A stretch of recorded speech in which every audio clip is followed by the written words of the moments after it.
You have reached Red Steele's Awesome Toy Collector Review.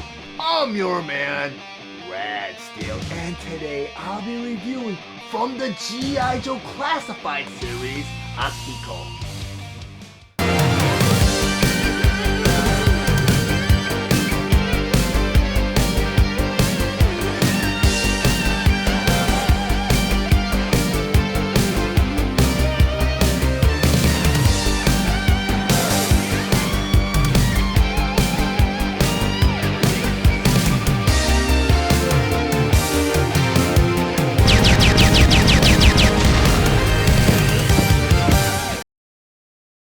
G.I. Joe Classified Series from the Snake Eyes G.I. Joe Origins movie, Akiko. But before I get into the actual review, I just want to go over some of the spectacular details on this packaging.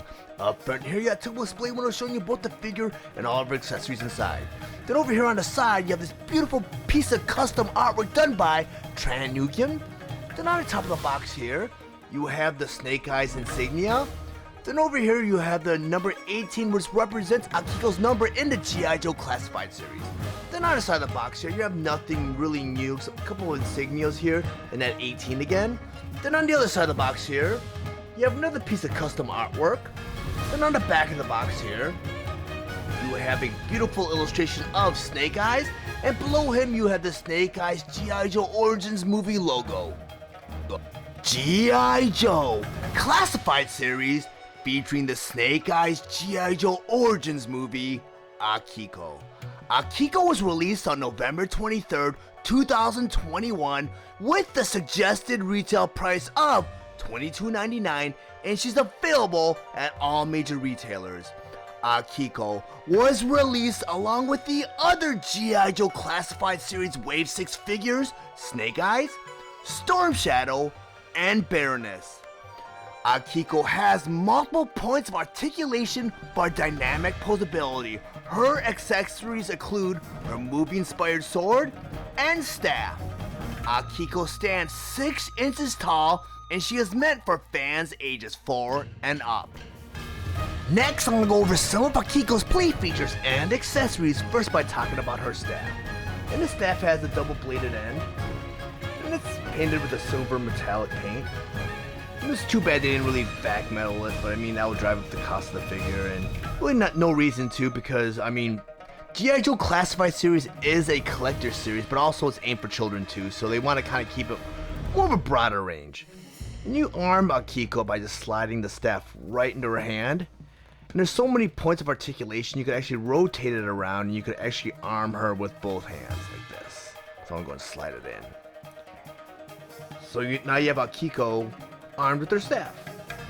Now I'm going to take her staff out of her hand. And there's so many points of articulation with these figures. I mean, I counted over 30 so far. I know Hasbro doesn't really list how many points it actually has. Mattel does list how many points of articulation each one of the figures has. And she also comes with these 2 swords. They're the same thing. They have black handles and a nice little detail. Really detailed. As you can see, the end of it you have the silver. You get the blades that are silver also, and you arm them the same exact way. You're going to slide it right into her fist. I mean, I still have not seen the G.I. Joe Origins movie, so I don't know much about Akiko. I mean, I think some of the comic books might have her in it, if I can remember correctly, and I get her confused with the female from Ninja Turtles, who I think that's Shredder's daughter. I just get the two confused sometimes. But Akiko's done really well, and I'm guessing she's a character from the actual movie, because I'm not sure.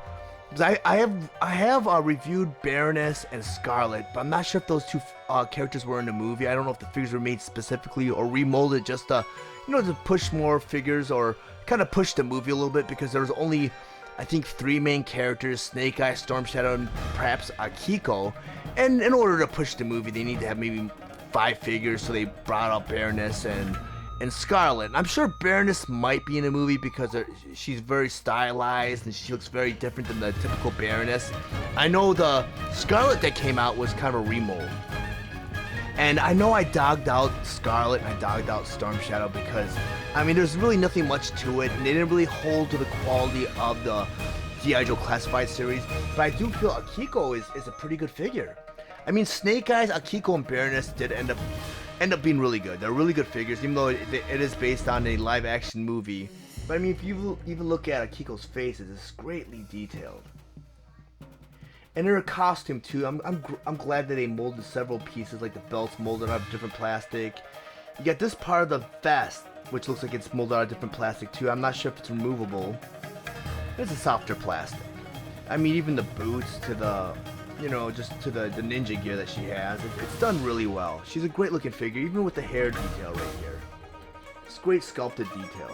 So they did a great job with this figure. So I mean, not all of the Snake Eyes G.I. Joe Origin movie figures suffer from the same fate that Snake, Storm Shadow, and Scarlet suffered from. Akiko's actually a great figure. The one thing I noticed that with all the G.I. Joe Origin movie figures is there's not a place to store the weapons. I mean, Snake Eyes, Storm Shadow, Scarlet, Baroness, and Akiko, they don't have any place to store their weapons, not like the other G.I. Joe Classified Series figures. But I would say this Akiko is a great figure. I don't see where she fits in anyone's collection other than being a movie figure. I mean, if you want to be a completist, she's a great figure to pick up, but I mean, I don't know if Akiko exists in the regular G.I. Joe universe. But if you're interested in picking up your own copy of Akiko, I did include a link in the description below. And once you click that link, it'll take you to the Amazon store where you can purchase your own copy of Akiko. But if you decide not to purchase Akiko and make any other purchase after clicking that link, it will greatly help the channel out so I can grow and produce more content for the future. If you found any of the information in this review valuable, please like and share this video. Also, if you really enjoy my content, please subscribe to my channel, and while you're there, click the bell to be notified of any future videos. I want to thank you guys for watching Steele's Awesome Toy Collector Review. I'll check you guys out next time.